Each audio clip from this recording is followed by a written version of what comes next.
ನಂತರ ಬಹಳಷ್ಟು ಭಾಗ್ಯೋದಯ ಕಂಡು ಬರತಕ್ಕಂಥದ್ದು, ವಾಹನ ಆಗಿರ್ಬೋದು, ಭೂಮಿ ಆಗಿರ್ಬೋದು, ಮನೆ ಖರೀದಿಸುವಂತದ್ದಾಗಿರ್ಬೋದು, ಇನ್ನು ತುಂಬಾ ಅದೃಷ್ಟದ ಒಂದು ಸಂದರ್ಭಗಳು ಬರುತ್ತೆ. ಆದ್ರೆ ಪತಿ ಪತ್ನಿಯರ ವಿಚಾರದಲ್ಲಿ ಕೆಲವೊಂದು ವಿಚಾರಕ್ಕೆ ಸಂಬಂಧಪಟ್ಟಂತ ಭಿನ್ನಾಭಿಪ್ರಾಯಗಳಿರ್ತವೆ, ಎಡರು ತೊಡರುಗಳಿರ್ತವೆ. ಅದನ್ನ ನೀವು ತುಂಬಾ ಜಾಣತನದಿಂದ, ಎಚ್ಚರಿಕೆಯಿಂದ ಅಚ್ಚುಕಟ್ಟಾಗಿ ನಿಭಾಯಿಸುವಂತಹ ಸಾಧ್ಯತೆಗಳು ಕನ್ಯಾ ರಾಶಿಯವರಲ್ಲಿ ಕಂಡು ಬರುತ್ತೆ.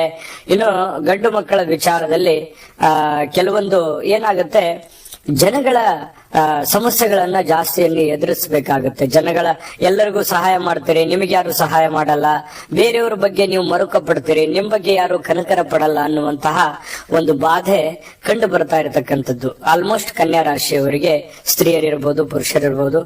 ಇನ್ನು ಕೆಲವೊಮ್ಮೆ ವೃತ್ತಿಗೆ ಸಂಬಂಧಪಟ್ಟಂತಹ ವಿದೇಶ ಪ್ರವಾಸಗಳು ಕೆಲವೊಂದು ಜನರಿಗೆ ಕಂಡು ಬರುತ್ತೆ. ದೂರ ಪ್ರಯಾಣಗಳು ಇರಬಹುದು, ವಿದೇಶದಂತೆ ಅಷ್ಟೇ ಅಲ್ಲ, ಹೊರ ರಾಜ್ಯ, ಹೊರ ಜಿಲ್ಲೆ, ಈ ರೀತಿ ಇರುವಂತಹ ಸ್ಥಳಗಳನ್ನ ಬಿಟ್ಟು ಬೇರೆ ಕಡೆ ಕೆಲಸ ಮಾಡುವಂತ ಸಂದರ್ಭಗಳು ಕೆಲವೊಂದು ಜನರಿಗೆ ಕಂಡು ಬರತಕ್ಕಂಥದ್ದು.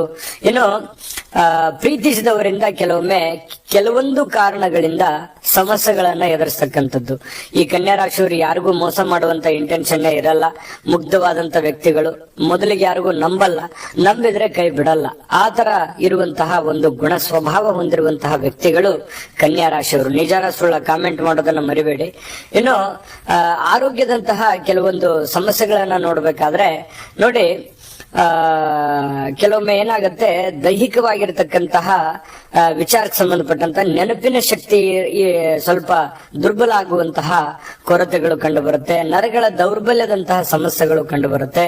ಈ ಸ್ಕಿನ್ನಿಗೆ ಸಂಬಂಧಿಸಿರುವಂತಹ, ಚರ್ಮಕ್ಕೆ ಸಂಬಂಧಿಸಿರತಕ್ಕಂತಹ ಸಮಸ್ಯೆಗಳು, ತಲೆನೋವಿನ ಸಮಸ್ಯೆಗಳು, ಈ ರೀತಿಯಾಗಿರುವಂತಹ ಚಿಕ್ಕ ಪುಟ್ಟ ಸಮಸ್ಯೆಗಳು ಕನ್ಯಾ ರಾಶಿಯವರಲ್ಲಿ ಫಿಸಿಕಲಿ ಸಮಸ್ಯೆಗಳು ಬಾಧಿಸ್ತಕ್ಕಂಥದ್ದು.